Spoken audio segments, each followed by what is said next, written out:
Before they forced her to marry, the poor girl begged, and the Mafia boss put her in his Rolls Royce. Before we begin, I invite you to subscribe and leave a like. Such a simple gesture, yet it helps this story travel farther, carrying its voice to hearts that may need it. And tell me, where are you listening? I love knowing who walks this path with me. She couldn't breathe. The lace clung to her skin like shackles. The corset cinched too tightly, like someone else's hands around her ribs.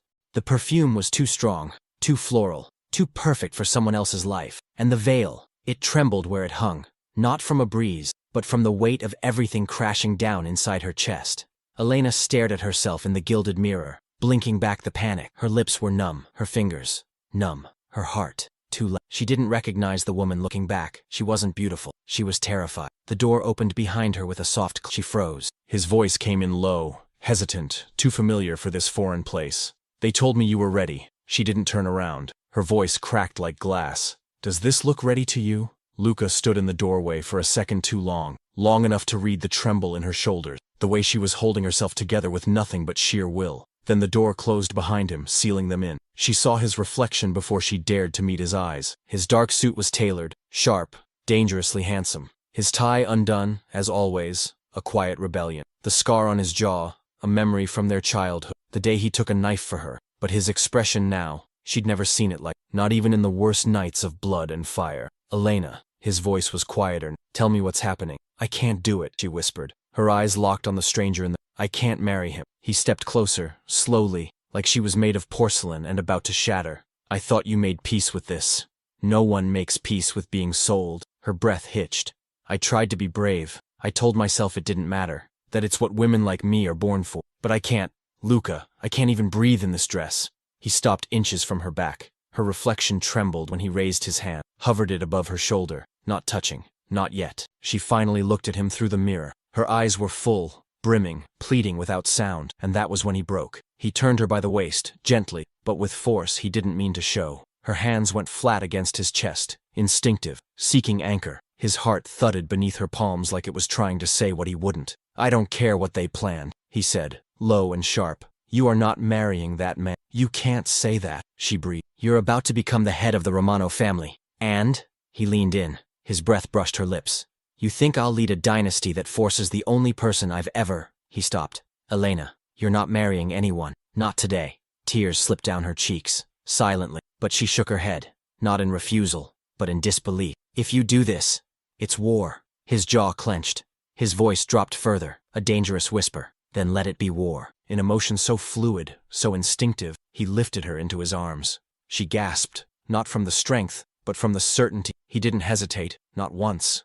Her veil fell behind them like a ghost of another life as he carried her through the empty hallway. The world outside blurred those. Guests waiting, flowers blooming, violins playing for a bride who… They burst through the service door. The air outside slapped her cheeks, raw and real. The sun hit the chrome of the Rolls Royce, parked where no one noticed. He opened the door with one arm, set her inside like something precious, then slid in beside her and slammed it shut. For a second, they were still. The engine rumbled beneath. Her heart matched it, beat for beat. She turned to him slowly. Her voice broke into a whisper. Have you done? His hand reached over, covered hers.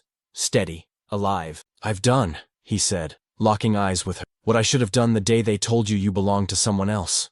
And then they drove, away from the chapel, away from the life chosen for, away from everything that was about to explode. But inside that car, it was just them. The silence hummed, electric. He didn't let go of her hand, and when she looked down at their fingers, his thumb tracing hers like a secret, she realized something terrifying. He wasn't just her savior. He was the only man she had ever truly wanted to touch. The sky outside the window rushed past like a dream unraveling, blurred buildings and trees bleeding into streaks of color as the Rolls Royce sliced through the Roman outskirts. Inside, silence lived between them, thick and breathing, interrupted only by the low hum of the engine and the faint rustle of her dress against leather. Elena sat beside him, her hand still cradled in his, as if neither dared to move too suddenly, afraid the spell would break. Her chest rose and fell in shallow waves, eyes locked forward, but her pulse, God, her pulse, betrayed everything. Luca didn't speak. His jaw was clenched so tightly she could see the shadow of tension running along his cheekbone, but his thumb kept brushing her, slow, hypnotic, like he needed that tiny anchor to stay sane.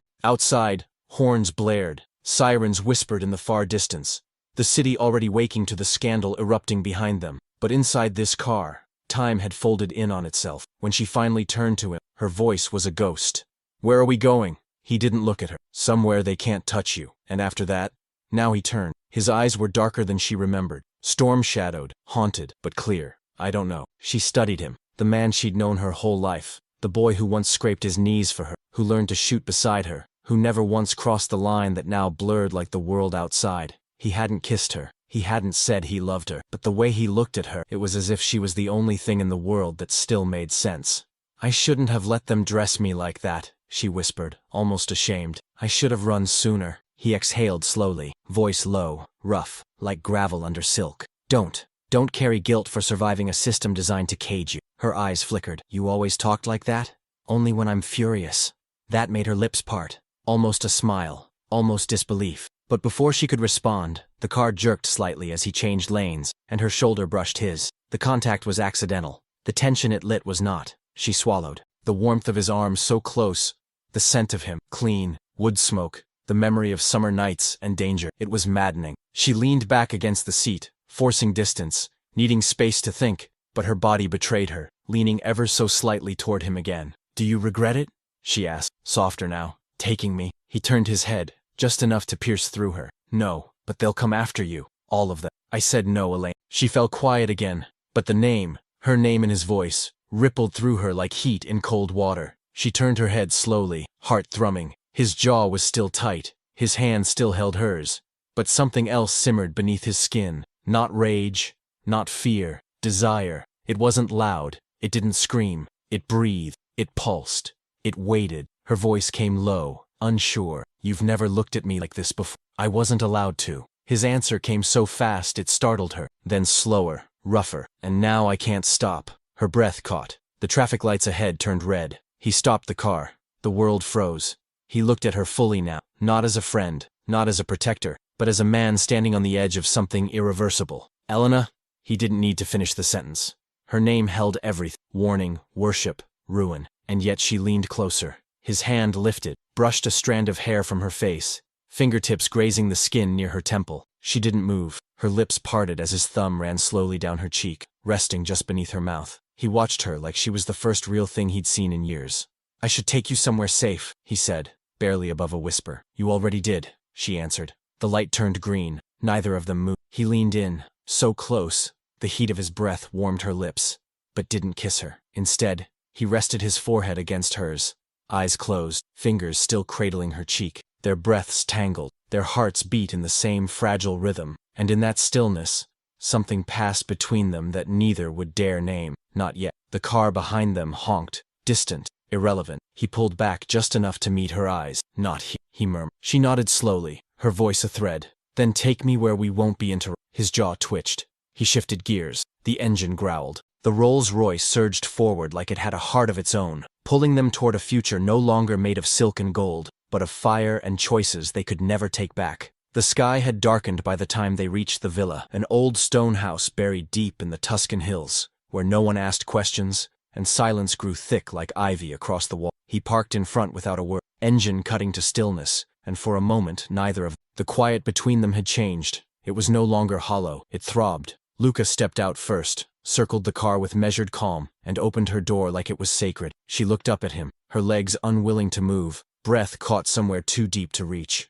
But his hand was offered, steady, not demand. When she took it, her fingers slipped into his like they belonged there. And when he helped her stand, the night felt warm. They entered without speaking. The house smelled of wood smoke and age. Windows shuttered tight, the only light coming from a single lamp he flicked on near the stairwell. Her heels clicked on the marble once, twice, then stopped. "I've been here before," she said softly, eyes drifting to the painting at the end of the hall. "I was 12. Your father brought us for the summer." His voice came from behind her, lower now, darker. "You got stung by a bee." She turned, slowly, drawn by the gravity he carried even in stillness. "You carried me all the way back from the field. You cried the whole time. I was scared." "You were brave," he corrected, eyes steady on hers. "You've always been." The heat that rose between them wasn't sudden. It was slow, seductive, a tide coming in inch by inch. She looked down, suddenly too aware of the distance between or the lack of it. He reached for her veil, fingers brushing the delicate lace that still clung to her hair like a ghost. Carefully, Deliberately, he unpinned it and let it slide down her back, catching it before it could touch the floor. His knuckles grazed the nape of her neck. She exhaled, shaky, uncertain. "I feel like I'm still in a dream," she whispered. "You're not. I keep waiting to wake up." He leaned in, so close she felt his breath on her temple. "Then don't." Something in her trembled. She moved past him, slowly, her fingers trailing along the edge of the banister as she climbed. He didn't follow. Not at first. But when she paused halfway up, glancing over her shoulder, he was already there. The bedroom was dim, linen sheets turned down, a fire flickering in the hearth as if someone had expected them all along. She stepped inside and turned to face him, her voice a breath. "I don't know who I am in this dress." He closed the door behind them, not harshly, just enough for the click to feel like a line being drawn. Then he stepped into her space, closer than before, until her back almost touched the wall. "You're not that girl," he said, eyes roaming her face with slow hunger. "You never were." Her chest rose, breath fluttering against her ribs. "Then who am I?" He didn't answer with words. His hand came to her waist, not demanding, just present, solid. His other hand lifted, brushing a strand of hair behind her ear, then resting at the heat from his palm made her dizzy. Her lips parted, but no sound escaped. "I shouldn't touch you like this," he said, voice thick with restraint. "But I've imagined it too many times." She didn't pull away. He stepped closer, the gap between their mouths narrowing, their breaths colliding. Her hands, once trembling, now slid up his chest, fingertips tracing the ridge of his collarbone, the edge of his jaw, the scar he'd earned for her. "I've imagined it too," she confessed. He closed the final distance, slowly. Their mouths brushed, not fully a kiss, more like a promise held on the edge of breath. When their lips finally met, it wasn't desperate, it was reverent, gentle, deep. His kiss spoke in a language only her skin understood. The wall met her back. His hands found her hips. The world outside didn't exist. There was only the sound of fire crackling, of lips parting, of sighs swallowed in the spaces between, but still, no rush, no tearing, just a slow unraveling. When he pulled away barely, their foreheads rested together, their hearts racing between them. "I need you to tell me to stop," he whispered. She traced his mouth with the pad of her thumb, voice low, aching. "I won't." He held her gaze for one more, then lifted her gently, carried her toward the bed like something not fragile, precious. And as the firelight danced along their shadows, her dress slid from her shoulders like it had been waiting all her life to fall. Her skin burned where his fingers had traced it. Even now, long minutes after the silence had settled, and the fire had softened to an amber glow, she could still feel every place he had kissed her, slowly, like a map he had studied in secret for years. The sheets tangled at her waist, warm and heavy, but not as heavy as the weight in her chest. He lay beside her, one arm beneath his head, the other resting inches from hers on the pillow, close enough to touch, yet not daring to, not yet. The air was thick with something unsaid, something sacred, and neither of them seemed ready to break it. She turned her head, slowly. His eyes were open, watching the ceiling, but she knew he felt her gaze. His breath caught, subtle, but there. Her voice came out soft, brushed with sleep and something more dangerous. "Why did you never tell me?" He didn't move. "Because you were never minded." "You say that like I ever belonged to anyone else." His jaw shifted, a flicker of tension, but his eyes stayed fixed above, unreadable. "We grew up in a world that trains you not to want what you can't protect. And you think I needed protecting from you?" That made him turn. When his eyes met hers, the room shrank. His voice dropped into that place where words become breath. "No, I needed protecting from what I felt, from what I still feel." Her heart stuttered, the words sliding through her like silk and stone. "Then stop protecting yourself." He moved, slowly, like he wasn't sure if it was safe, like something inside him was still chained. But his fingers found hers beneath the sheets, and when their hands touched, the silence cracked open again. She shifted closer, just enough. The edge of her thigh brushed his, bare and burning. "I don't want to wake up tomorrow and pretend this didn't happen," she whispered. "You won't. Promise me." His thumb swept over her knuckle, tender and slow. "I promise. Even if it costs everything." She let that sink in. Let it anchor her. Let it ruin her in all the right ways. Then she leaned in, brushing her lips against his shoulder, light, reverent. Her hand slid across his chest, feeling the quiet storm beneath his ribs. He was so still, yet every part of him was alive. "You're shaking," she murmured. "So are you," he replied, voice raw. "I thought you'd be rougher," she breathed, teasing, "but not untrue. I'm not rough with things I want to keep." Her breath hitched. Then his hand moved, over her hip, her waist, her ribs, until it settled at the base of her spine, pulling her gently into him. Their bodies fit, like they'd been carved from the same ache. She pressed her forehead to his. "What happens now?" "We run," he said, "until I can make you safe, until I can make this real." "It already is." He kissed her then, not like before, not like the fire-lit first time, reverent and cautious.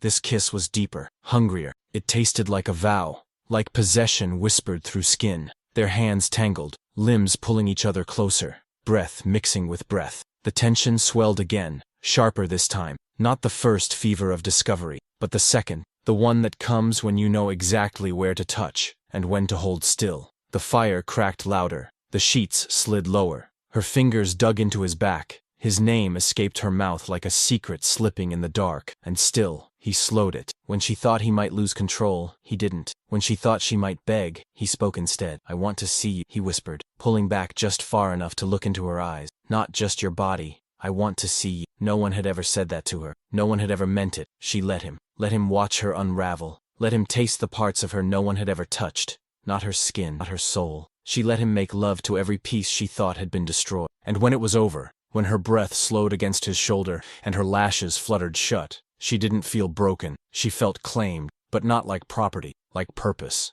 And still, he didn't let go. Even as sleep curled at the edges of her thoughts, he held her tighter. His lips touched her hair. His voice barely made sound. "I should have done this a long time ago." She smiled, too tired to answer, but not too tired to remember every word. Tomorrow the world would burn for what they'd done, but tonight they had silence, skin, heat, and the taste of each other still lingering on their lips. The morning light spilled through the shutters like a secret they weren't ready to face, soft and gold and much too innocent for the kind of night they had survived. Elena woke slowly, the weight of the world not yet in her limbs, only the weight of his arm draped across her waist, his breath warm against her shoulder, steady, quiet, unaware of the storm waiting just beyond these walls. For one brief breath, she allowed herself to pretend the rest of it didn't exist. The dress discarded on the floor, the betrayal, the headlines, the guns that would surely follow. Here, in the hush between dreams and reality, she was just a woman in a man's bed who had once been her best friend and was now something else, something dangerous, something holy. She shifted slightly, careful not to wake him, but his grip tightened. His voice was velvet and sleep-thick behind her. "Don't move." "I wasn't," she whispered. "Liar." A slow smile touched her lips. "Are you always this possessive in the morning?" He pressed his lips to the back of her neck, a kiss that wasn't quite a kiss. "Only when I know the world is coming." Her smile faded, and just like that, the spell cracked. She rolled onto her back, turning to face him fully. He propped himself on his elbow, sheets low on his hips. Shadows cut across his chest in the morning light. But it wasn't his body that made her breath hitch. It was his eyes. Sharp, focused, already planning. "You're thinking too loud," she murmured. "I have to," he said. "They'll come for you first. Maybe not today, maybe not tomorrow, but soon. You really believe they'll kill me just for running?" "They'll kill you because you embarrassed them," he said softly. "And they'll kill me for helping you do it." She didn't flinch. "Then let them try." The corner of his mouth lifted, not in amusement, but in awe. "You've changed." She leaned in, her hand on his chest, fingers tracing the faint scar over his heart. "No, I just stopped pretending." He caught her wrist gently, bringing her hand to his lips. His kiss was soft, reverent, a vow spoken without sound. And then his voice, lower now, hushed like confession. "There's something I haven't told you." Her brows lifted. "That doesn't sound like. I didn't plan to take you that day. I swear. I went in there to say goodbye, to pretend I was okay watching you marry someone else. But when I saw your face..." He stopped. She waited. "I broke," he finished, the word a breath. She reached up, fingers brushing his jaw. "You didn't break, Luca. You finally fought for something that was yours." A flicker passed through his eyes, pain or longing. "You were never mine." "You keep saying that," she whispered, "like I ever belonged to anyone else." The tension coiled again, slow and dangerous. His hand slid up her side over her ribs, beneath the curve of her breast. Not claiming, just knowing. Her breath deepened, hips tilting toward him instinctively. But this time, he didn't rush. He kissed her with a kind of patience that felt cruel, a sweetness that ached. Every part of her was already his. He didn't need to conquer it, only remember it. When he pulled away, their foreheads resting together, she spoke against his lips. "Tell me something true." He nodded, eyes still closed. "I dream about you." "When?" "Always." Her heart cracked open, painfully, beautifully. "What happens in the dream?" "I don't let you go." She swallowed hard. "Then don't." They stayed like that for a long moment, the silence around them no longer fragile but fortified. And then, somewhere outside, a bird cried out, a dog barked, tires in the distance, the world creeping closer. She sat up, sheets falling around her, hair wild, back bare. He watched her like something sacred. like the very act of her breathing in his bed was a kind of rebellion against the fate that had been written. "I need clothes," she said, half laughing, half nervous. He reached for his shirt on the floor, handed it to her without taking his eyes off. "Wear mine." She pulled it over her head slowly, the fabric oversized, swallowing her body in something that smelled like it. Felt like armor, like ownership, like safety and temptation, all in one. He sat up, brushing a hand through his hair, then looked at her with something between warning and desire. "You know this isn't just about you and me anymore." "I know," she said, "and I'm not afraid." "You should be." She stepped closer, barefoot, legs bare beneath his shirt, eyes unwavering. "I'm not." His voice dropped, low enough it felt like touch. "Then we burn together." She nodded once, calm, resolute. "Then we burn." And just outside, the wind changed. The sound of gravel under tires came first. Slow, deliberate, far too early in the morning for coincidence. Luca was already on his feet before she turned toward the window, the shift in his breath sharper than fear, deeper than instinct. Elena didn't speak. She didn't have to. One look at his face told her everything. They'd been found. He crossed the room in 3 long strides, pulled a drawer open with quiet violence, slid the pistol from beneath a folded shirt like it was part of his body. The tension in his shoulders was absolute, controlled, lethal. She stood still, heart drumming in her throat, the hem of his shirt grazing her bare thighs, her fingers curling into the fabric like it could protect her. Outside, doors slammed, voices rose, men, at least 3, no shouting. This wasn't a warning. This was a retrieval, a message. "Stay here," Luca said without looking. "No." "Elena." I said no. He turned then, eyes locked on hers, thunder behind them. "I need you safe. I won't hide behind walls while you bleed for me." Something broke in his face. Not anger, not frustration. Something softer, infinitely more dangerous. He reached for her. His hand brushed her cheek, thumb grazing the corner of her mouth, like he needed to memorize her before the world tore her away again. "If they touch you," he whispered, "I swear to God, they won't."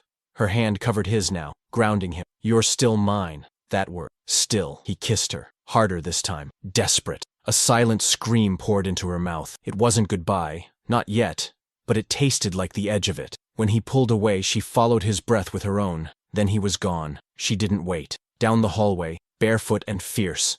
She moved like memory, quiet, fast, unstoppable. He was already outside, standing at the base of the stairs, gun loose at his side. The morning fog curled around his silhouette like smoke, and in front of him, 3 men in black suits, 2 armed, one watching. The one in the center smiled. "Elena," he called out, ignoring Luca entirely. "You look different without the diamonds." Her voice didn't shake. "You look smaller without your father." That made the smile twitch. Luca raised the gun, his voice level. "Leave, now." But the man's eyes never left hers. "You were supposed to elevate. Instead, you humiliated. Do you really think there's a corner of this country that can keep you safe?" Elena stepped down beside Luca. Her shoulder brushed his. He didn't move. "She's under my protection," Luca said, slower this time. "Which means any threat against her is a threat against you," the man finished mockingly. "Yes, we understand the rules, but this isn't personal." Luca smiled. It was cold, beautiful. "Then it's about to be." The shot cracked the air like a thunderclap. It wasn't Luca's. She saw it before she felt it. The red bloom on his side, the way his body jerked, the gun falling from his hand. Then time broke. He dropped to one knee. She screamed his name, everything inside her tearing loose. The second shot didn't come. The cowards fled. Tires screamed down the hill as she dropped beside him, hands already soaked, pressing into the wound, shaking, shaking. "Luca! No, no, don't you dare!" He gritted his teeth, breath shallow, eyes still sharp. "It's clean, through." "Shut up," she said, choking. "Don't you talk to me like you're already dying." "I'm not." "Then act like it." He coughed, the sound dark, wet. "Tell me you're safe." "I'm not safe until you get up." He laughed. God, he laughed. Even bleeding, even pale, his mouth twisted with something reckless and beautiful. "Marry me," he said. She blinked. "You're losing blood, not your mind." "I'm serious." "You're delirious." "I'm in love with." She froze. Everything in her stopped. Lungs, heart, fear. He reached up, bloody fingers tracing her jaw. "Say it back." Say it." And she did. "I'm in love with you." The words were broken, raw, not poetry, truth, and it tasted like life, like survival. Sirens far now, maybe help, maybe more enemies. He closed his eyes. "Luca, stay with me. You hear me? Stay." His voice dropped to a thread. "If I die, remember this." She shook her head, holding him tighter. "You're not dying." "Then kiss me again." And she did, and his blood warmed her lips. The scent of blood lingered in her hair, metallic and intimate, like something that would never wash off. The sirens had faded. The villa was silent, and the bed beneath her barely creaked as she leaned forward, eyes fixed on the rise and fall of Luca's chest, afraid to blink in case it stopped. His skin was pale, damp with fever, but alive, still alive. And yet, part of her felt like she'd already buried him, somewhere between the first shot and the moment he whispered "marry me" with blood in his throat and her name on his tongue. Now, hours later, he slept under morphine and pressure bandages, half unconscious and half possessed by a refused to leave peace, and she couldn't stop watching, couldn't stop counting his breaths, couldn't stop remembering the way his body felt like the world had caved in around her. Elena sat back slowly, fingers numb against her thighs. She hadn't changed her clothes, didn't want to. The blood on her sleeves was his, the trembling in her hands was hers. Somewhere inside her, a quiet fire had started, one made not of fear, of fury. She stood, walked to the window, pushed it open with both hands. The night air rushed in, cold against her fevered skin. Somewhere beyond the trees, beyond the road, beyond the borders of this cursed country, was Moscow and Mikhail. He was the only one who could give her what she needed now. Not vengeance. Power. Real power. The kind that didn't come from last names or bloodlines, but from alliances sealed in quiet rooms with sharper minds and colder hearts. She turned back to Luca, still sleeping, still breathing, barely. She leaned down, brushed her lips against his temple. Her whisper barely stirred the space between them. "I'll come back for you, I swear." By dawn, she was gone. The car she took was nondescript, gray, fast. The passport hidden in her drawer bore a name she hadn't used in years, one only he had known. The guards didn't stop her, they wouldn't dare. The airport was a blur of faces, announcements, coffee cups clutched in tired hands. She moved through it like a ghost, her heartbeat louder than the engines roaring to life on the tarmac. Moscow met her with snow, thick, silent, endless. Her heels crunched over the ice-slicked sidewalk outside the estate, a towering thing of stone and steel nestled behind gates that could withstand tanks. But not her. She didn't flinch when the guards raised their rifle. She didn't blink when one pressed a hand to her chest. "I'm here for Mikhail," she said, voice calm, clean, dangerous. "Tell him it's about the Romano boy. He'll want to hear this." They made her wait. Not long. When the door opened, Mikhail stood at the top of the stairs, a shadow cut from ice and fire, eyes sharp as razors. "Elena," he said. She didn't waste time. "He's dying." He arched one brow. "You ran from a wedding to play house with your childhood friend, and now you're surprised someone shot him." She stepped forward, slow and deadly. "He was shot by men from New York. They want blood. They want war, and they don't care who dies first. So let them come," Mikhail said coolly. "It's your mess. Clean it." Her voice dropped, softer. "You think this is just mine? They'll come for you next. You think they'll respect your borders, your legacy, your contracts? No, they'll come like wolves, and they won't stop at him." He studied her. Then quietly, "What do you want?" "An alliance. Not a marriage, a real one. You, me, and Luca if he survives. Not as enemy, not as relics of dead fathers, but as the ones who will change how this world works." Mikhail stepped down one stair, then another. "And what do you offer me?" She looked him in the eye, unwavering. "A future." He stopped a breath away. She could see the storm in his gaze, the calculations, the weight. "No more arranged marriages," she said. "No more daughters used like currency. No more pretending we're civilized while we trade women like wine, and we change it, starting now." He was quiet for a long time. Then, "You've changed," she smiled. "You have no idea." And then behind her, a door opened. Footsteps. Familiar. Her heart stopped. She turned. Luca stood in the doorway, pale, furious, still weak, but standing. His voice was a growl. "You left." Her breath caught. "You're awake." "You left," he said again. "I came to save you. I didn't need saving. I needed you there. You needed allies," she snapped, fire returning. "And I'm building them while you bleed." He stared at her. She stared back. And somewhere in the silence, something deeper passed, but not forgiveness, understanding, and it was enough. For now. His voice still echoed through her body long after it had gone quiet, and even as she faced him, as he stood in that doorway with too much pain in his eyes and not enough strength in, Elena could feel the storm rising behind his ribs.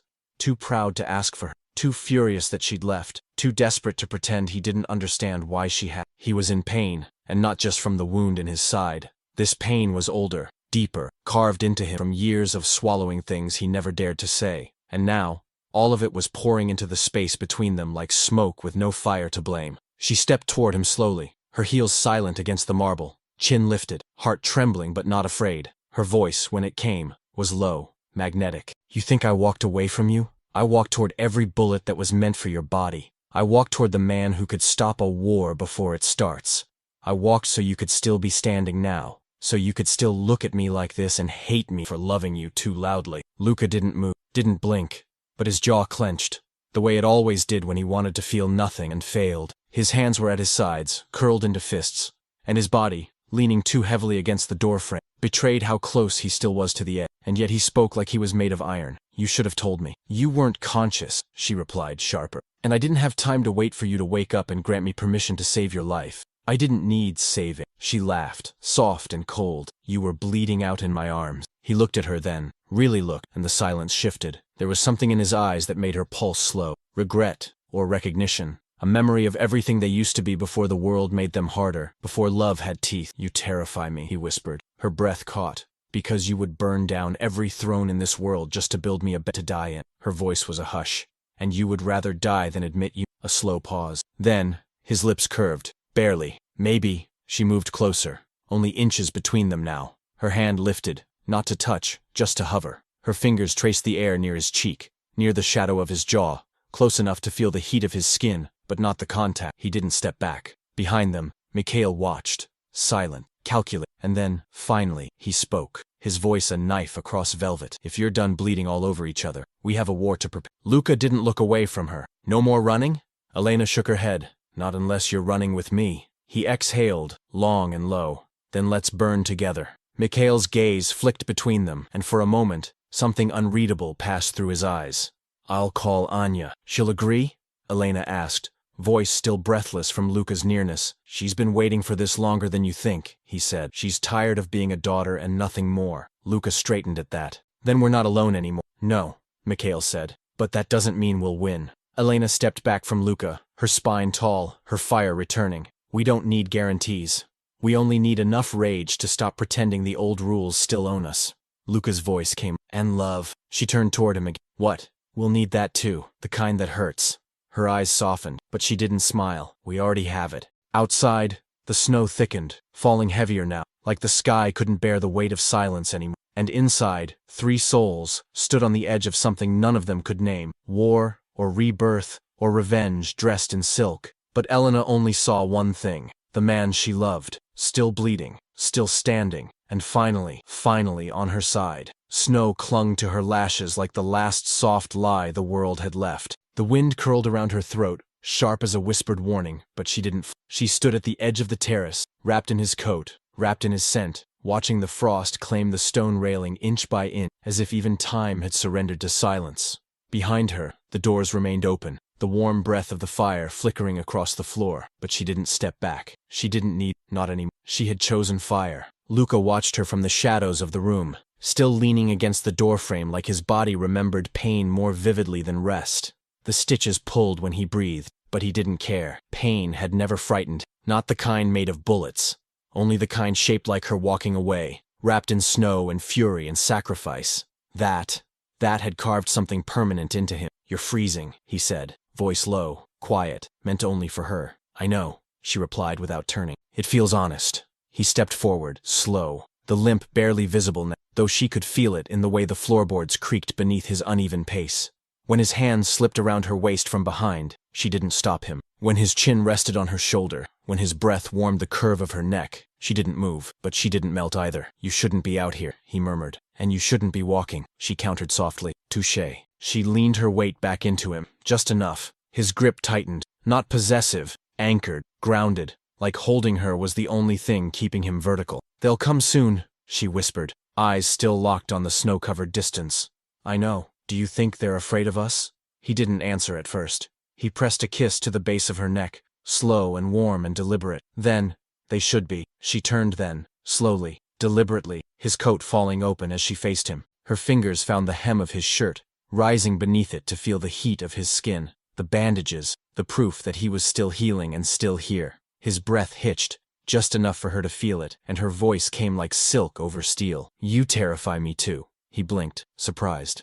Why? Because I don't know how to love you halfway. His hand slid into her hair, threading through the strands at the nape of her. Don't. I don't want halfway. I want to destroy everything for you, she whispered. I'll help you do it, he breathed back. Their mouths met, slow at first, like apology and promise tangled together, but it deepened quickly, urgent, hungry, a silent war of mouths and memory. Her hands slipped beneath his shirt, palms against his ribs, feeling the tight pull of the bandages, the shudder in his breath. He winced. She pulled back, but he chased her mouth with, "No," he murmured, "don't stop, not for." Her voice trembled against his lips. "I hate that they hurt you. I love that you stayed." "I didn't," she whispered, guilt bleeding through. "You came back," he said, firmer. "That's what matters."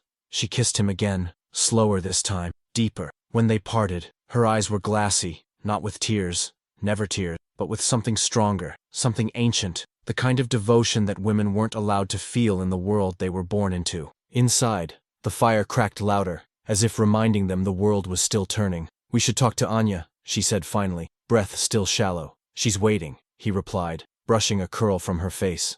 Elena straightened her spine, nodded once, then turned toward the door. He watched her walk ahead of him, the sway of her hips still familiar, still his, and yet somehow more dangerous now. She wasn't just a girl who'd run from an altar, she was a woman who'd chosen war. When they entered the study, Anya stood by the window, dressed in black, a glass of red wine in her hand, her beauty sharp enough to cut. She turned, smiled faintly. "So the lovers rise," she said, voice calm, almost amused.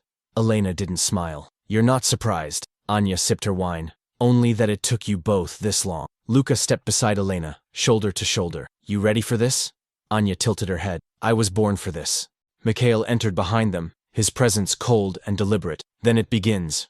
And somewhere in the snowy dark, the first breath of war began to stir. There was something about the way the snow refused to melt against the window pane that made time feel slower, heavier, like even the seasons were holding their breath. Inside, the room was dim, firelight flickering low, casting golden shadows that moved across faces now sharpened by resolve. No more hesitation. No more pretending this was still about broken engagements or wounded pride. This was war, born not from politics or bloodlines, but from something far more dangerous: choice.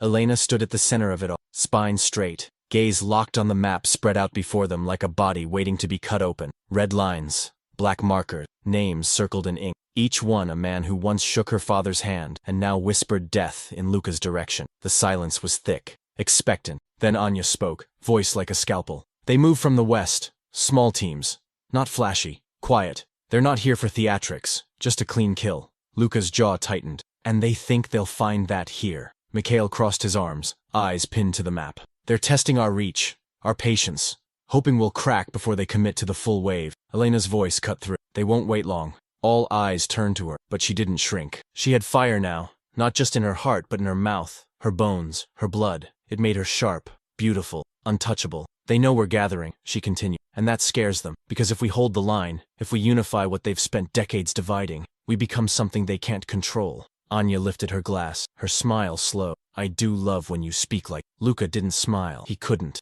Not when her words stirred something too powerful with his skin. Something he hadn't yet named because naming it would make it real, permanent. But it lived in the way he looked at her now. Like every breath she took rewrote the future he thought he'd have to survive alone. "We strike first," he said. "No," Elena answered softly, eyes never leaving his. "We strike last." He frowned. "Explain." "We let them come," she said. "Let them believe we're fractured. Let them believe I'm still just a girl in a dress who ran from a wedding. Let them come close enough to taste victory." "And then?" Mikhail asked, amused. "Then we close the door," she said, "and we set fire to everything they think they own." The silence that followed wasn't empty. It pulsed. It echoed. Luca stepped closer, his voice a low hum meant only for her. "That fire you're talking about, it'll cost blood." She looked up at him, calm, sure. "Then let it be mine first." "No." His answer was immediate, absolute. "You don't get to protect me from this," she whispered. "I'm not protecting you," he replied, his voice dropping deep. "I'm protecting what happens after, the world we get when this is over, the one where you get to choose your life instead of surviving it." Something trembled in, not fear, not doubt, just the overwhelming weight of being seen, of being wanted not as a weapon or a prize, but as a future. "I don't know how to live in that world," she said. "Then I'll build it around you." She blinked, slowly, like the words needed time to settle into her skin. Her fingers brushed his hand, not quite laced, not yet, but waiting. His breath caught. He didn't move. "You still want me?" he asked quietly, "when I'm not made of war?" His reply was barely a whisper. "I want you because of what you are without it." The tension between them deepened, not sharp now, but magnetic. It hummed in the air, just beneath the surface of everything. Need, ache, promise. the kind of silence that made the next breath dangerous. But it was Anya who broke it, her voice smooth. Then it's decided. Luca turned toward her. You're with us? I've always been with us, she said. I just had to wait for the rest of you to catch up. Mikhail smirked. God help New York. No, Elena said, finally reaching for Luca's hand and threading her fingers through his. God help whoever still believes we're asking permission. And the fire behind her flared. The night was made of smoke and silence, the kind that clung to your skin and stayed there, even after the fire was gone. Elena stood at the edge of the room, her back to the window, eyes fixed on the dark horizon, as if she could see the war coming. Slow, deliberate, hungry. Her fingers curled around the edge of the table, the cold wood grounding her as her breath slowed into something dangerous. Controlled, unforgiving. She wasn't trembling, not anymore. She was remembering who she was before the world taught her to be obedient. Behind her, Luca moved like gravity, quiet, precise, the kind of presence that didn't announce itself, only consumed you. She felt him before she heard him. His warmth closed the distance without ever touching her. She didn't turn around. She didn't need to. His voice slid across her spine like the drag of silk over bare skin. You're too quiet. I'm thinking. About what? Her voice was soft, not gentle, just calm. How many people will have to die before we're finally... He exhaled, slow and sharp. You're not responsible for their war. I'm responsible for the part of it that wears my name. Now he moved, closer. His hand brushed the curve of her waist. Not claiming, not coaxing, just knowing. She tilted her head slightly, and his lips hovered near her temple, close enough to feel, far enough to... She closed her eyes. I don't want to lose you, he murmured. You already did, she whispered. The day I stepped into that dress and agreed to disappear. You didn't disappear, he said, voice rougher now. You just buried yourself so deep. You forgot you were still alive. She turned then, slowly, the firelight catching in her eyes like something ancient. Her hand came to rest against his chest, feeling the beat beneath his ribs. Steady, strong, stubborn, just like him. Her voice dropped lower, almost breathless. You think we can come out of this still breathing? If you stop running, he said, maybe we both survive. I'm not running, she said. I'm leading. He smiled, but it was soft, tired. God, you're beautiful when you talk like that. Like what? Like you already know how it ends. She traced the edge of his jaw, thumb brushing that scar he never talked about. I know how I want it to end. Say it. You and me, she breathed. Alive, loud, free. He pulled her closer then, their bodies flush, the heat between them more dangerous than any bullet. His mouth found hers, not rushed, not soft, but with the quiet desperation of a man who needed her like oxygen. She kissed him back like she'd been starving. His hands slid beneath her shirt, palms on bare skin, slow and reverent, as if she might vanish if he held her too hard. But she didn't. She came alive. She moaned softly into his mouth, fingers tangling in the back of his hair, dragging him closer, deeper, like she needed to memorize the sound of his breath when it was lost against her throat. When they pulled apart, it wasn't for air. It was to see, to look, to stay. You were supposed to be a friend, she whispered. I failed. No, she said. You changed everything. His lips brushed her jaw. Promise me something. Anything. When this war ends, and we're standing in the rubble of whatever's left, don't let me go back to who I was before you. She pulled him down into another kiss. Slower this time, full of things they couldn't say out loud. And when she broke it, she spoke against his mouth, voice trembling like a vow. You're already someone new. Don't you feel it? I feel everything, he said. Especially, she smiled then. Not sweet, wild, good. And just as the clock struck 3 and the fire hissed behind them, a soft knock echoed against the door. Anya stepped inside, eyes sharp, hair braided like a crown. Her voice was steel wrapped in velvet. It's time. Elena didn't flinch. Neither did Luca. They stepped apart only enough to move as one. And the war, waiting outside the gate, took a breath. The drive through the city felt like holding your breath beneath ice. Every second stretched thin, every turn edged in silence that didn't belong to peace. Moscow slept above them, lights flickering in windows like distant stars, unaware or unwilling to admit the storm threading its way beneath the surface. Elena sat in the back seat, her fingers laced with Luca's, his palm steady, scarred from everything they never spoke aloud. He didn't say much. He didn't need to. The weight of his presence was louder than any warning, and still, she couldn't stop glancing at him, as if confirming he was real, still beside her, still alive. The car dipped into a tunnel, shadows slicing across his face. He looked over then, eyes meeting hers in that breathless space between heartbeats. His voice was soft. You're too quiet, she smiled faintly. That's becoming your favorite line. It's becoming my favorite habit, he corrected, listening for your silence. She turned fully, leaning closer. And what do you hear when I go quiet? He didn't blink. Everything I've ever wanted and was too afraid to touch. Her breath caught, not from surprise, but from how calm as if longing had stopped being a wound and started becoming something he wore on purpose. She reached up, touched his jaw, dragged her thumb across the stubble along his cheek like she was searching for something beneath it. You weren't afraid of touching me. I was afraid of what it would mean. And now? Now I hope it never stops meaning it. The car slowed, pulling onto a private road veiled in trees, guarded by more silence. Ahead, a hidden estate waited like a sleeping animal, the final safe house before everything changed. Mikhail had chosen it, Anya had approved it, but it was Elena who would walk through those doors and decide how this war would begin. She exhaled slowly as they stopped. Luka stepped out first, scanning the perimeter without moving like a soldier. Then he opened her door, and she stepped out into the cold like it owed her something. Her heels crunched softly against the gravel. Her coat shifted open with the wind, revealing the black beneath it, sleek, simple, final. She didn't feel small, she felt sharp. Inside, the air was warm, but no one spoke. The others were already there. Mikhail by the fire, drink in hand, his watchful eyes unreadable. Anya seated by the window, her legs crossed, her posture regal, a silent queen in a war of ghosts. They looked up as Elena entered. Something passed between all of them, an unspoken understanding, a moment stitched tight with inevitability. Elena walked to the center of the room and turned. Tomorrow they move. Tomorrow they expect us to break. Anya raised a brow. Then we don't wait for tomorrow. Elena nodded. We hit their first route at dawn. Nothing loud. No blood in the streets. We don't give them theater. We give them silence. And from silence, erasure. Mikhail tilted his glass toward her. A beautiful word for a brutal art. Brutality is all they understand, Luka said from behind her, voice calm, dark. But what they fear most is precision. Elena glanced back at him. Which is why we leave. Anya stood now, slow and elegant. And after? Elena's answer came without hesitation. After, we own New York. A silence settled again. Not doubt, acceptance. This was no longer a defense. It was an ascension. They spoke of routes and timing, of names and debts.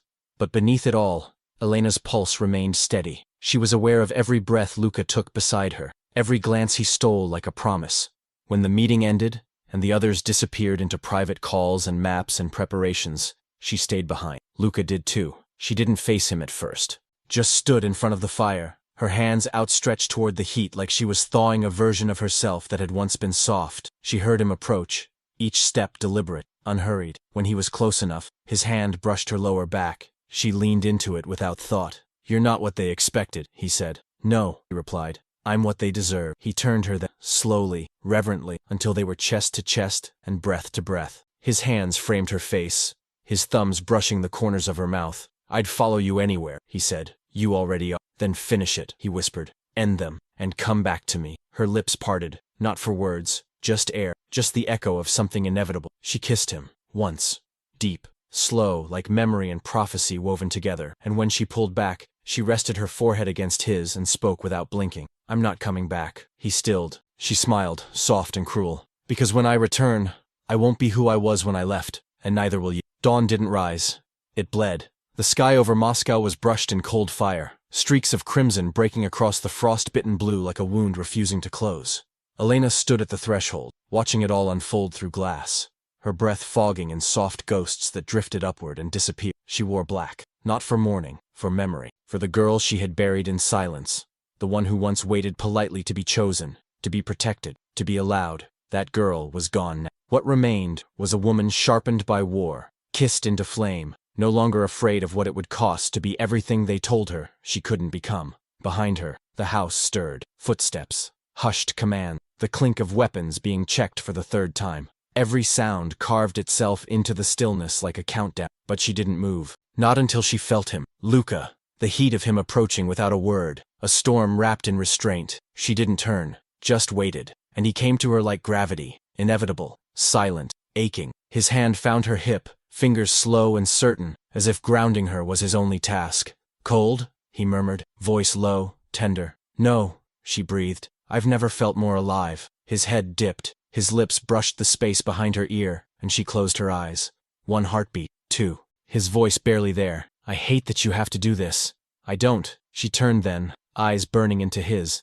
I get to. He exhaled, something painful tugging at the edge of his mouth. Not quite a smile, not quite surrender. And after? You wait, she whispered, fingers rising to rest over his chest, right where the scar lived. And when it's done, you'll know. Know what? That I didn't just survive this. She leaned in, forehead to his.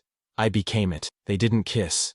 There was no time. Only the taste of breath shared like a secret, and the soft brush of their hands untangling as she stepped away. Every part of him ached to follow, but he stayed, because he trusted her more than he feared the cost of letting her go. The convoy rolled out in silence. 3 black cars swallowed by the pale light of morning, tires slicing through fresh snow. Inside the lead vehicle, Elena sat flanked by Anya, and 2 men loyal not to any family name, but to the woman who had dared to reimagine what power could feel like in a man's world. Her fingers rested in her lap, unmoving, her eyes locked forward. No fear, no doubt, only clarity. Anya spoke first, her voice a purr. You're too quiet. Elena smiled without looking, listening. To what? To the sound of something breaking. Anya leaned her head back, smiling wider. Make sure it's not you. It won't be, Elena said, soft and sure. I already broke. Now I build. The building was nondescript, a shell of wealth pretending to be legitimate. Inside, it reeked of old money and older mistakes.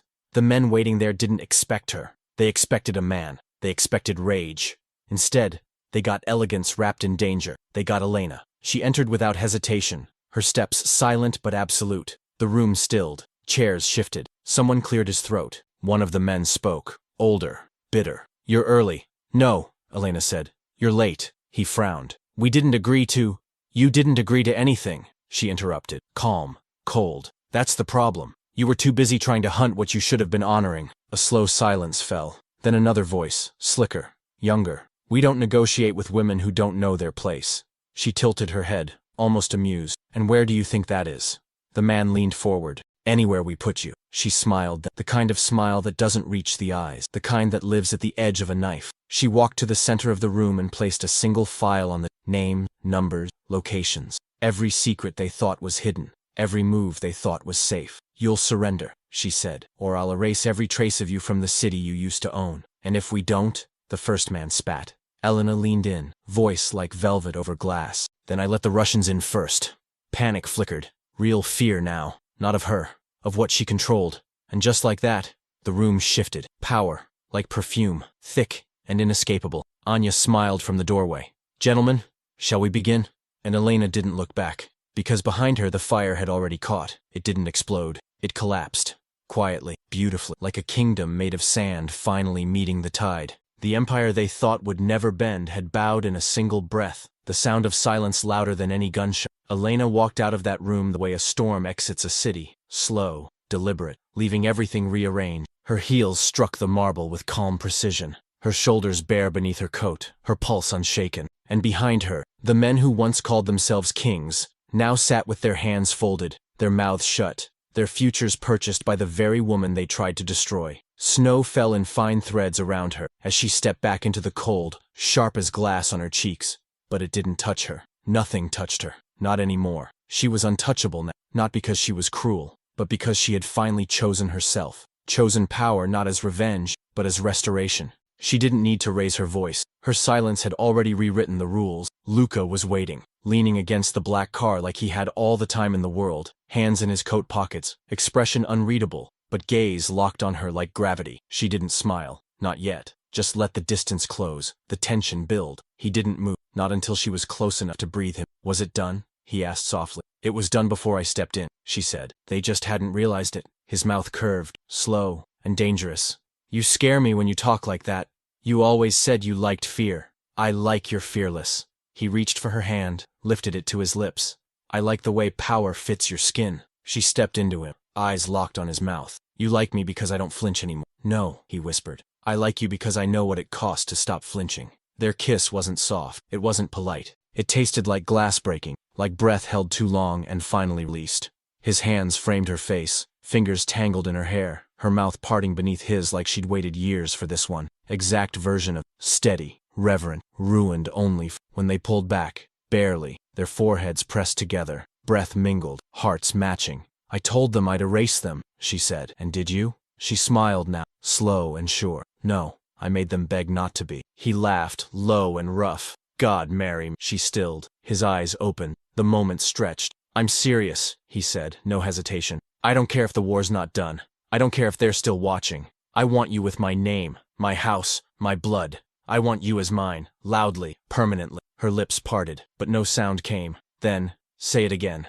He took her face in his hands, like he was already vowing something. Marry me. And she kissed him like it was the only answer. Back at the safe house, firelight flickered over velvet shadows. The rooms were quiet, but not empty. Mikhail was gone. Anya was upstairs, glass in hand, already watching the next step unfold behind her eyes. But Luka and Elena moved as if the world had slowed just for them. She undressed in silence, coat sliding from her shoulders, shoes kicked away, blouse unbuttoned with fingers steady and certain. He watched her like she was a story he'd only read pieces of, and now he was learning the ending by heart. You're sure, he said, voice low, thick. She stepped into him, bare feet against the floor, hands at his collar. I was sure the moment you put me in the car and didn't ask me to explain why I was crying. He caught her wrist, kissed the inside of it. I'm not afraid anymore. You shouldn't be, she whispered, fingers dragging down his chest. Because from now on, we do it all together. He lifted her then, hands firm, mouth back on hers, bodies colliding like prophecy. And when he carried her to bed, it wasn't desperation. It was declaration. Each touch was slow, intentional, reverent. He kissed her like she was the reason breath existed, like every time he'd wanted her and didn't take her had led to this exact moment. She let him in, not just to her body, but to the silence beneath it, the soft parts no one had ever reached. And as they moved together beneath firelight and shadow, neither of them spoke of power, of strategy, of war, because for the first time, there was nothing left to prove. The morning after didn't feel like anything at all. It felt like aftermath, still, thick, slow. A heartbeat dragged across silence. Light crept into the room without permission, soft and golden, brushing across skin that still carried the scent of fire and the echo of names whispered in the dark. Elena lay beneath the sheets, one leg tangled with his. Her hair spilled across the pillow like a secret he hadn't yet earned the right to tell. Luka's hand rested on her hip, fingers barely curled, as if even in sleep he refused to let her drift too far. There was no need to speak, not yet. There was only breath, warmth, the kind of quiet that doesn't ask for answers, only presence. Her eyes opened slowly, not with hesitation, but with the kind of clarity that comes when there's no more pretending. She turned her head, just enough to see him, and there he was, bare, at peace, vulnerable in a way he never allowed anyone else to witness. It shook her, not because he looked fragile, but because he didn't. Whole. She reached up, traced the line of his jaw with the back of her. He didn't flinch, didn't stir, but his lips parted on a breath she knew was meant for her. I know you're awake, she whispered, a small smile, not arrogant, not rehearsed, just real. You always ruin the good dreams, he said. Was it about me? It's always about you, she smiled, but it was soft, half-shadowed by the weight in her chest. Then tell me what I did in this one. He opened his eyes slowly, like revealing a secret. You wore white. White? She repeated, arching a brow. Yeah. He turned to face her more fully, their knees brushing. But not the kind they tried to force on you. It was soft, barefoot. You were laughing. She blinked. Something caught in her throat. And you? I was watching, he said, eyes locked on hers. Trying to believe I was allowed to have that version of you. She reached for his hand beneath the covers, lacing their fingers. You're not allowed, she said gently. You're chosen. He leaned in, kissed the corner of her mouth. Say that again. You're chosen, she repeated, slower this time. You're mine. And the way his eyes closed at those words. God. Like he'd been waiting his entire life just to belong to someone who didn't want to use him as a weapon or a shield. Someone who just wanted him, but the world outside didn't wait. A knock at the door, firm, 3 short taps, then silence. Elena didn't move, neither did Anya, Luka said without looking. She never knocks more than once. Elena sighed, dragging the sheet higher. Which means it's serious. It's always serious. She sat up, his eyes following the movement like a prayer. She reached for her shirt, but he stopped her, his hand on her thigh, slow, grounding. Wait, he said. She stilled. He sat up beside her, cupped her face, and pressed a kiss to her forehead, her cheek, her mouth, slow, steady, anchoring. Then he whispered against her lips, whatever happens today, don't forget this. I couldn't, she breathed, even if I wanted to. And then they moved, back into clothes, into roles, into the armor the world required of them. But the shift was different now. She wasn't just dressing for war, she was dressing to win it. Downstairs, Anya waited, her arms folded, coat already on. Her eyes swept over them with knowing amusement. You're late. Elena shrugged. I was busy choosing forever. Lucas smirked. It'll only take a second to take the rest. Anya arched a brow. Then let's go take it. Outside, black cars idled in a line like shadows stitched to the earth. Mikhail was already in the lead, his expression unreadable through tinted glass. The city beyond was waking, slow, unaware that by the end of the day it would never be the same. Elena paused before getting in. Luka leaned down. Last chance to run. She turned to him, eyes gleaming like something feral. I don't run, I reign. And this time, when the door closed behind them, it sounded like the end of an era, or the beginning of something far more dangerous. Power didn't announce itself with noise. It arrived in silence, stepped over thresholds with bare feet, and settled into rooms like perfume in the air, impossible to trace but harder to forget. Elena stood at the edge of a conference table that had once dictated the rules of an empire she never agreed to follow, and now they were all waiting for her voice, her terms, her final breath before the storm. Across from her sat the men who had written her fate without knowing her. Behind her, Anya watched like a flame wrapped in velvet, and to her left, Luka stood still, dark-eyed, unblinking, ready to burn the room if she simply knew. She didn't speak right away. She let them sweat. Let the silence stretch long enough for discomfort to find its way beneath their suits, into the collars of their expensive shirts, their pressed cuffs. They shifted, cleared throats, pretended to be unimpressed, but none of them could look away, because she wasn't a woman and she was consequence. Then she moved, only her hand, fingertips grazing the edge of the table, dragging slowly across the wood like she was reminding it who it now belonged to. I'm not here to ask for space, she said. I'm here to take back what you stole. One of them, a thin man with a name that used to mean something, leaned forward. You're bold. I'll give you that. She tilted her head, eyes steady. And you're bleeding power so fast you don't realize you've already lost it. He flinched. Just slightly, but enough. Another one spoke, older, colder. You think because you seduced one Italian and allied with a few Russians, you get to rewrite decades of order? She smiled, slowly. No. I think because I survived everything you built, I've earned the right to burn it to the ground and decide what grows next. Luka's voice came low, just behind her. Careful how you speak to her. The older man laughed under his breath. Is that a threat? No, Luka said. It's a warning. Elena raised a hand, stopping him without looking. Her voice remained calm, but sharper now, honed by the edge of a truth none of them could touch. This isn't about making threats. This is about drawing a line, and deciding who still gets to breathe on the side of history that's coming. They fell silent, all of them, because they knew, somewhere beneath the arrogance, beneath the disbelief, they knew. She wasn't here for negotiation. She was the closing chapter of a story they should have ended long ago. She laid down a single envelope. Inside, proof of every betrayal, every transaction, every lie they told to keep her people beneath their boot. Photographs, ledgers, names, enough to shatter their legacy before morning. You either step aside, she said, or you're buried with what's left of your pride. The men glanced between one another. No raised voices, no slurs, just the kind of quiet that only comes when power changes hands and no one can stop it. When they left the room, none of them looked back. Only Luka stayed. He didn't say anything first, just watched her from across the space, eyes dark with pride and something heavier, something closer to awe. When she finally turned to him, he exhaled like he'd been holding his breath since the moment she spoke. You don't blink when you do it, he said. She raised a brow. Do what? Take the room. Own it. Destroy what doesn't serve you and build in its place like you were born with blueprints etched into your bones. She moved toward him, slow, steady, until they were close enough that breath became touch. I wasn't born with blueprints, she whispered. I was born with fire. He leaned in, his mouth brushing the corner of hers. And now, she kissed him once. Deep, unapologetic. Now, I remember how to use it. He pulled her into his arms then, not like a man claiming something, but like a man grateful to have been chosen by something unstoppable. His mouth pressed against her hair, his voice a heartbeat. Marry me tonight. She didn't pull away. She didn't hesitate. Say it again, she whispered. Tonight, just us. No crowns, no war, no ghosts, just our names in the same breath. And when she nodded, it wasn't a promise. It was a vow already kept. The air that night felt different, thicker, slower, as if the world had decided to exhale with them. There was no orchestra, no altar, no grand announcement or guests to impress.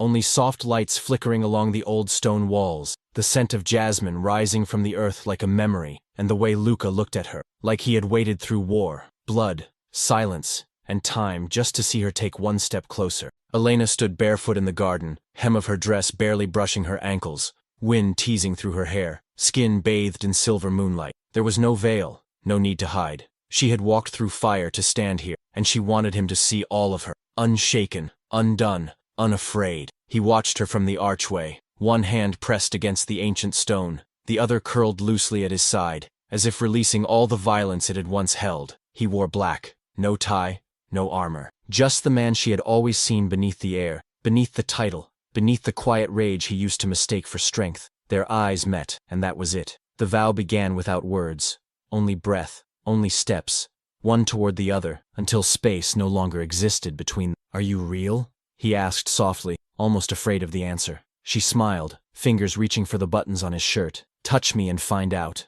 His hand rose slowly, reverent, brushing the side of her neck, thumb resting just beneath her jaw. Her pulse jumped against his touch, steady and wild all at once. "Do you know what this is?" he whispered. She tilted her head into his hand. "Yes, say it. It's not escape." Her voice trembled. "It's arrival." And when he kissed her, finally, fully, with nothing to chase and no more need to pretend, it wasn't rushed or desperate. It was slow, eternal. The kind of kiss that doesn't end, only deepen. She melted into him like gravity had always meant to pull them together. Their hands moved with quiet urgency, his tracing the line of her spine, hers sliding up his chest, over his shoulders, pulling him closer, deeper, until she forgot where she ended, and he began. "I don't want a ceremony," she whispered against his mouth. "This is the ceremony," he said, kissing her. "I don't want witnesses, only the stars. I don't want permission. You never needed it." And then she was laughing, soft and breathless, right into his, the sound of it catching between them like light breaking through water. He kissed her deeper, lips parting hers, the taste of her the only vow he would ever need. They moved inside without speaking, steps silent against cool floors, hearts louder than footsteps. The room was dim, golden shadows dancing across the walls. A window cracked open to let the wind carry their promise into the night. He pulled her into the center of the room, hands at her waist, forehead pressed to hers. "Tell me again," she breathed. "I choose you," he said, voice like velvet over thunder. "Every day, every war, every silence." Her hands slid up his chest, to his throat, to his face. "Even when I'm angry? Especially then? Even when I fight you?" He smiled, eyes burning. "That's how I know it's real." She kissed him again, longer this time, slower, her body arching into his as if answering something unspoken. He lifted her gently, letting her legs wrap around him, carrying her through the room like she weighed nothing. When he laid her down, it was with the kind of care that made her ache more than hunger ever could. He didn't rush, he didn't take. He unwrapped her like a prayer, one slow touch at a time. "I've never belonged to any," she whispered. "You still don't," he murmured, mouth brushing her collarbone. "But I will spend my life earning the right to be beside you." And when he moved inside her, it wasn't possession, it was surrender. Two bodies remembering what it means to be home. Her hands clung to his back. His lips marked her skin. They didn't speak. They didn't need to. The rhythm of their breath, the rise and fall of heat and softness, the way their mouths met again and again, it said everything, that the war was over, that love had survived, that power was not something taken, but something built together, one touch at a time. When it was done, they stayed wrapped around each other, tangled in sheets and moonlight and sweat. He kissed her temple, her shoulder, her knuckles. "You're mine," he whispered. She smiled against his chest. "No, I'm yours." And this time, there was no difference. Morning did not arrive with light, it arrived with warmth. The kind that lingers between two bodies beneath sheets that still smell like skin and surrender. Elena stirred first, eyes still closed, lips parted, limbs tangled with his, as if her body had no intention of remembering where it ended and where he began. The silence around them wasn't empty, it was sacred, the aftermath of something not broken, but claimed. Her fingertips brushed the curve of Luca's chest, slow, absent-minded, like she was still dreaming, still inside him, still saying yes, without sound. He didn't speak. He only exhaled, slow and deep, his breath kissing the back of her neck, and for a moment, it felt like the rest of the world no longer existed. No war, no shadows, just this. A bed, a body, a name that no longer felt like a chain, but a home. She shifted, turning toward him, her face pressed to the space beneath his collarbone, eyes opening into that golden hour where everything feels half real and wholly yours. "I didn't think it was possible," she whispered, her voice still rasped from sleep and last night's promises. He tilted his head toward her, one hand finding her thigh beneath the sheets, his thumb brushing lazy circles into her skin. "What? To feel safe in something this intense?" He smiled against her hair. "That's because we never had to survive each other, only everything else." She looked up then, chin resting on his chest. "It still doesn't feel. It does to me." Her hand slid up to his face, fingers brushing his jaw. "You keep looking at me like you know something I don't." "I do," he said without hesitation. "I know exactly what forever feels like, because it starts right here." Her throat tightened. "You keep saying things that make me want to cry." He kissed her nose, then her forehead. That's because no one ever said them to you before. She smiled, but it wavered. You're not afraid? Of what? Of what's next? Of the weight we'll have to carry now that we've taken everything back. His fingers slipped between hers beneath the blanket. The weight isn't heavy when it's shared, and she knew he meant it. Every word. There was no pretense in him. Not anymore. Not after what they'd endured. Not after what they'd chosen. She sat up slowly, the sheet falling around her waist, hair cascading over her bare back like the morning light caught the curve of her shoulder, the strength in her spine, and he just lay there, watching her as if witnessing something holy. I don't want to lead from fear, she said. Then lead from love. She turned, surprised by the simplicity of it. Love doesn't win wars. No, he said, reaching for her wrist and guiding her hand back to his chest. But it builds the world that comes after. That silence returned, the kind that lives in deep understanding, the kind that breathes without noise. And in that moment, she made a decision. Not a strategy, not a calculation, a vow. She leaned down and kissed him, slow and firm, like the ceiling of something ancient. Then let's start building it. He pulled her back into him, his mouth at her throat, his hands sliding over skin that had only ever felt safe beneath his. We already are. Later, dressed in soft black and draped in gold, she stood on the balcony overlooking the estate they had taken back from ghosts. Mikhail was downstairs. Anya was preparing statements. The families would fall in line, not because they feared her, but because they saw her. Finally, Luka joined her, standing behind her with one hand on the small of her back, grounding her without caging her. You look like vengeance dressed in silk, she smirked. And you look like the man who survived loving me. I didn't survive, he said. I surrendered. She turned into him, their foreheads touching. How does it feel? Like peace finally has a pulse. And for the first time in years, she didn't flinch at the sound of her name. Because when he said it now, it didn't carry the weight of expectation. It carried the sound of forever. The night tasted like promise. Heavy and slow and velvet dark, wrapping around her like a second skin. Elena stood at the edge of the old villa courtyard, the stones beneath her feet still warm from the sun, though the air had cooled. The sky stretched wide above her, scattered with stars that pulsed like memory, like breath. Her dress clung to her in all the right places. Simple, elegant, as if it had always belonged to this moment. She could hear the music inside, low jazz, moody and slow, the kind that slid along the spine and stayed there. But she wasn't ready to go back in, not yet. She needed this stillness. This hush between everything that had been taken and everything she had finally claimed. Then she felt him, not the sound of his steps, not the brush of wind as he approached, but the pull, that unmistakable shift in the air when Luka was near. Like gravity remembered who it was meant to belong to. He didn't speak right away. He just came up behind her, slow, steady, dangerous in the way only he could be, with devotion pressed tight beneath every breath. When his hands slid around her waist, she closed her eyes, not to escape, to feel him more clearly. You disappeared, he murmured against her shoulder. I needed air. You needed silence.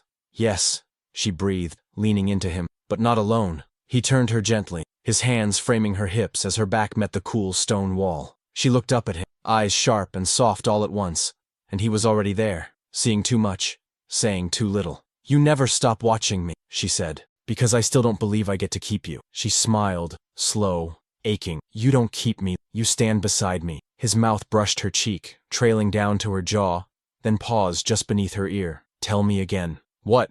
That you're mine. She tilted her head, lips grazing the edge of his. Say please. He laughed, quiet and deep. You're a menace. And you love it. I love you, he said without blinking. Wild, brilliant, brutal. I love every sharp edge and every soft place you still won't let the world see. She pulled him closer by the collar of his shirt, her voice suddenly lower, more dangerous. Then show me. His mouth found hers, and nothing about it was polite. It was heat and memory, fire pressed into silk, the kind of kiss that didn't ask permission. It remembered. Their bodies fell into rhythm with instinct, the way they always had, like the space between them had never truly existed. Her hands slid beneath his jacket, pushing it off his shoulders. He caught her wrists, not to stop her, but to feel them tremble. You want to know what I see when I look at you? He asked, voice rough, breathless. Tell me. I see the end of the war. I see the beginning of everything else. She kissed him harder, one hand threading through his hair, the other pressed to his chest, feeling the wild thrum in her palm. His breath caught. Her name fell from his mouth like prayer. He lifted her, her legs wrapping around his waist with a kind of desperation that didn't come from fear, but from finally knowing she never had to fear again. Her head fell back as he kissed down her neck, slow, reverent, each touch a promise sealed in skin. I'll never stop choosing you. he whispered, voice low against her throat. Then don't ever stop touching me. He didn't. The courtyard around them was quiet but alive, the moon casting light on limbs tangled in devotion, on clothes discarded in urgency, on hands that only knew how to worship now. Every movement was slower than the last, deeper than before. This wasn't about claiming. This wasn't even about needing. This was about knowing each other in ways that had nothing to do with power and everything to do with surrender. After, she lay draped across him, cheek against his shoulder, both of them breathless, skin damp, hearts still racing. Do you think it will always be like this? She asked, voice barely there. What? This much? This? Us? He kissed her temple. No. She lifted her head. I think it'll be more, he said. Deeper, wilder, quieter, but never less. And in the silence that followed, she realized something terrifying. She believed him. The quiet that followed wasn't emptiness, it was fullness. The kind that seeps into the bones and settles there like warmth. The kind that doesn't demand to be spoken, it simply exists. Elena lay half-covered in shadow, one leg draped over his, her hand resting lightly on the curve of his stomach, rising and falling with each breath he took. There was something sacred in the rhythm, something holy about stillness when it's chosen, when it's earned. Outside, the wind moved through the olive trees with the hush of a lullaby, and for the first time in her life, she didn't feel like she had to prepare for the next blow. Luca's fingers traced slow, invisible lines up her spine, each stroke thoughtful, addictive, as if he was still memorizing the shape of her body by heart and would never stop. She turned her face into the space between his throat and shoulder, eyes closed, breath soft. You ever wonder, she murmured, if we'll forget what it took to get here? He didn't answer right away. His touch stilled, resting flat against her back, anchoring. No, he said, quiet but sure, because we feel it every time we hold each other like this. She nodded, and for a long while they just breathed, bodies entangled, minds quiet, skin singing. Then softly, I had a dream last. He brushed a strand of hair behind, lips grazing the edge of her temple. What did I do? You weren't in it. He pulled back just enough to meet her eyes. Should I be worried? She smiled, slow and strange. I was older, stronger, and I wasn't afraid of anything anymore. He studied her, fingers tightening just slightly around her waist. You're not afraid now. I'm not afraid of the world, she whispered. But sometimes, I'm afraid of losing this, of not recognizing myself if I ever have to go back. He pressed his forehead to hers, voice rough. You're never going back. She held his face in both hands, eyes burning. Don't promise me safety. Promise me truth. He kissed her slowly, once, twice, then pulled back just far enough to whisper, I promise you 1,000 versions of truth, and I promise to stay through every one of them. Her breath caught, and then she kissed him like the world would end in the next hour, and if it did, she'd taste nothing. When they finally pulled apart, tangled and breathless, she rested her cheek on his chest again, listening to the slow, steady thrum beneath his skin. Do you think peace is like this?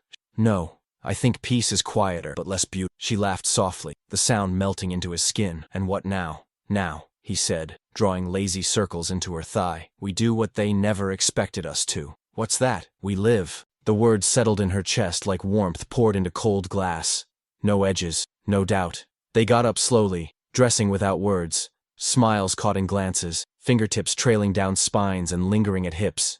There was no urgency now, no reason to rush, just the reverence of becoming something softer in a world that had demanded only steel. Outside, the villa stretched in golden light, the garden wild with bloom, vines curling against stone walls like laughter frozen in time. Elena stepped barefoot across the terrace, the sun kissing her collarbone, her hair caught in the breeze like silk in flight. Luca followed behind, a few steps back, watching her the way a man watches sunrise after a decade. She turned to him, eyes alive. You ever think we're too much for this world? He stepped closer, hands slipping around her waist. I think this world was never enough for us.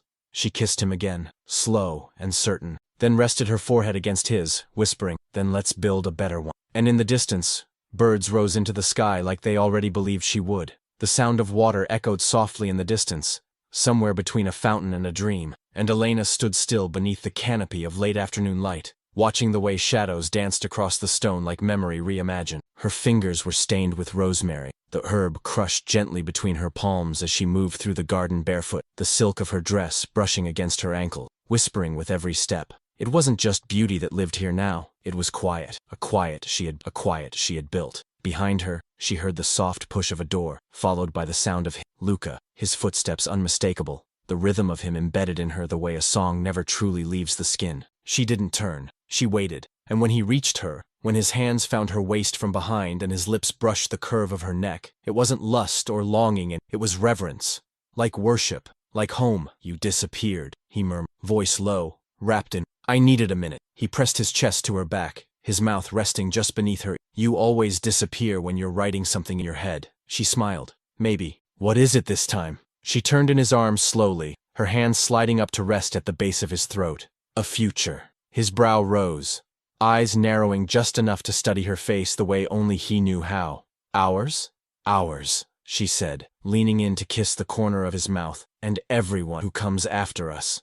He held her tighter at that, his fingers slipping beneath the fabric at her back, anchoring her. You've been thinking about them. Of course I have, she whispered. The ones we'll raise. The ones who won't have to fight like we did. He exhaled slowly, forehead pressed to hers. What will we teach them? She smiled against his lips. That love can be louder than fear. That power isn't in control, it's in surrender. That the most dangerous kind of strength is the one that knows when to be soft. And what will you teach them about me? Asked, voice lower now. She looked at him, eyes darker. That you were the only man who never tried to silence me. You looked at me like fire and still leaned closer. He kissed her then, deeper, slower, his hands firm at her waist, grounding her in ways no one else ever had. He pulled away, just barely. His breath was unsteady. I still leaned closer, every time. They stood like that for a long moment, surrounded by garden and the soft sound of peace settling between two people who had once known nothing. And then, as if summoned by the unspoken, the faint sound of footsteps echoed down the path. Smaller, lighter, faster. Elena turned first, her body still curled into Luca's, and smiled as the little boy ran straight toward them. Dark-haired, wide-eyed, laughter tumbling out of him like sunlight. Behind him, not far, came his sister, slower but steadier, her curls wild, and her hands full of wildflowers she'd gathered without permission. Careful! Luca called out, bending slightly as their son barreled into him, arms thrown around his waist. I found the lizard again, the boy said breathless. You're not bringing it in the house, Elena warned with a smirk. She always says that, the girl muttered, placing the flowers in her mother's hand. Elena bent to kiss her daughter's forehead. Because I mean it. Luca looked between them all, eyes flickering between fire and quiet disbelief. And then he wrapped his arms around the three of them, pulling them close.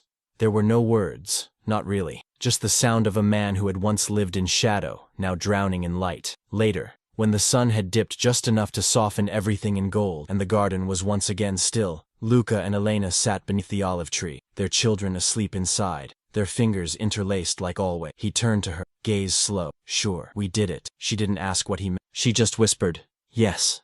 And when he kissed her hand, lingering, deliberate, she leaned her head on his shoulder, and they both listened to the quiet, this time not as survivors, but as the ones who would never be silenced again. There was something about the way dusk settled across the city that made everything feel slower, sweeter. Like even time had decided to kneel for a moment and let them breathe. Elena stood at the window of the old estate that now bore her name, quietly, of course, never formally, but it lived in every decision made behind these walls, in every signature written in ink that once cost blood. The garden below was glowing, string lights tangled through olive branches, the soft echo of laughter drifting up like perfume. Tonight was meant to celebrate progress, peace, a promise kept. And still, she stayed behind the glass for a moment longer, needing just a second more to believe that this was real, that after all the fire she had stepped into something that didn't burn. Behind her, Luca's voice came low, wrapped in heat. If you keep staring like that, someone's going to think you're planning your next coup. She smiled but didn't turn. Maybe I am. His footsteps crossed the room, quiet but confident, and when his arms slid around her waist she softened, the way she always did for him, the way she never had for anyone else.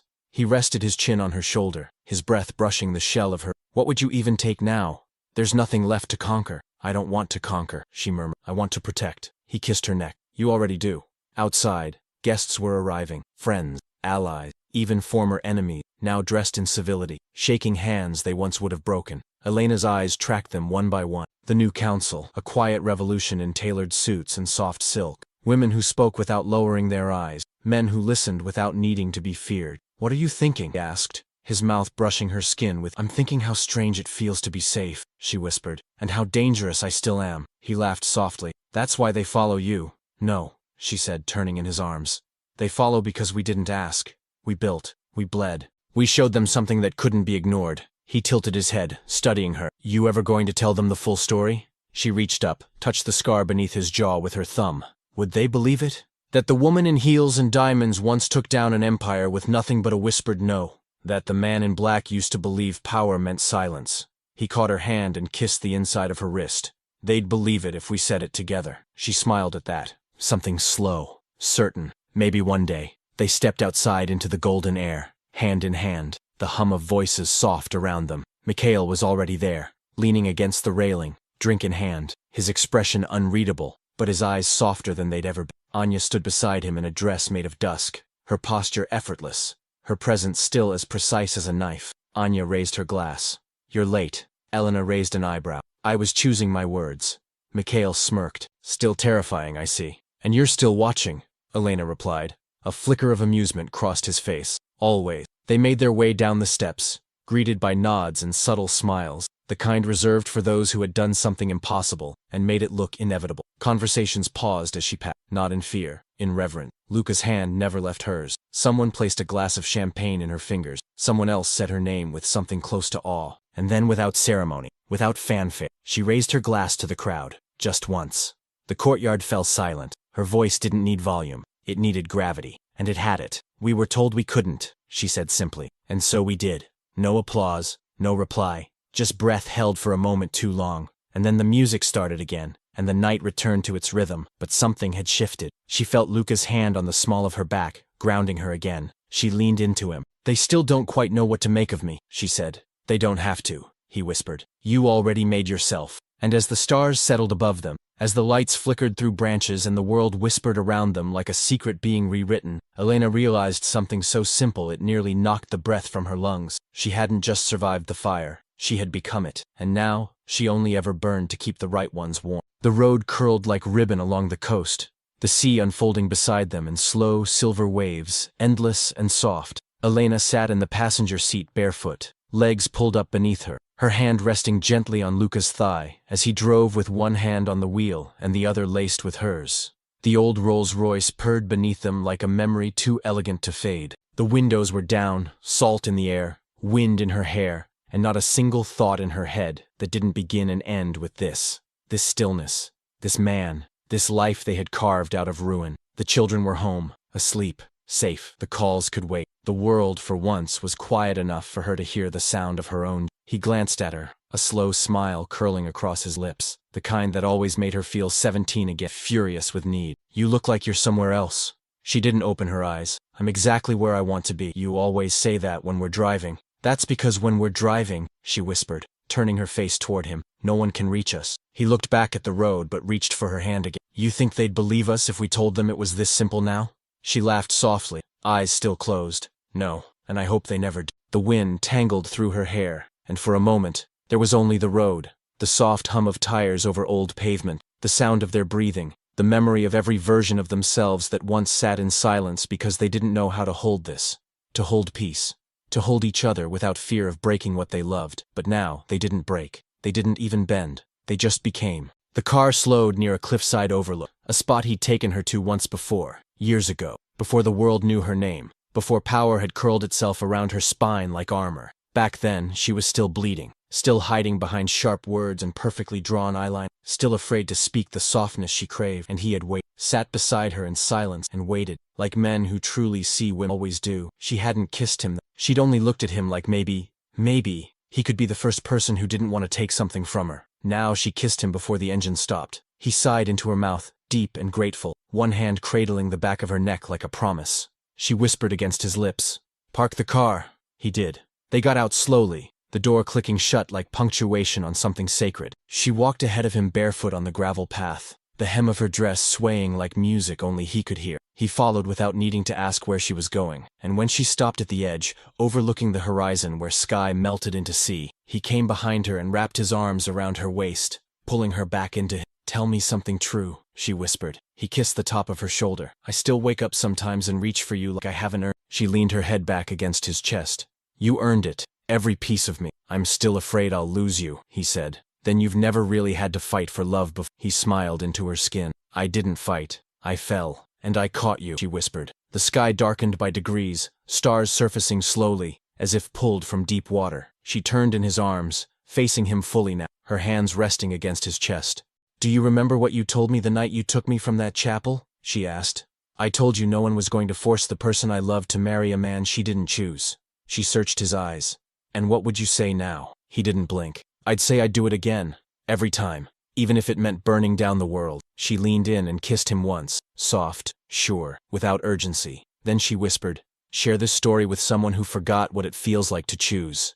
He blinked at her, smiled. Was that a fourth wall break? She laughed, head against his chest. Maybe. He held her tighter. Let the silence settle. And then softly, reverently, he said her name like it was a vow he'd never stop saying. Elena. She looked up. Let's go home. She nodded. And the stars, above them, didn't shine. They burned. If you're still here, thank you. Your presence means more than you. Every like, every comment, even a quiet "I'm here," keeps this story alive and tells the world it matters, and it keeps me writing. With soul, with fire. If this touched you, share it. Let someone else feel what you felt. And if you haven't yet, subscribe. Not for me, but for you. So you never miss the next story that might find your heart. Thank you for listening. Thank you for feeling. And above all, thank you for staying.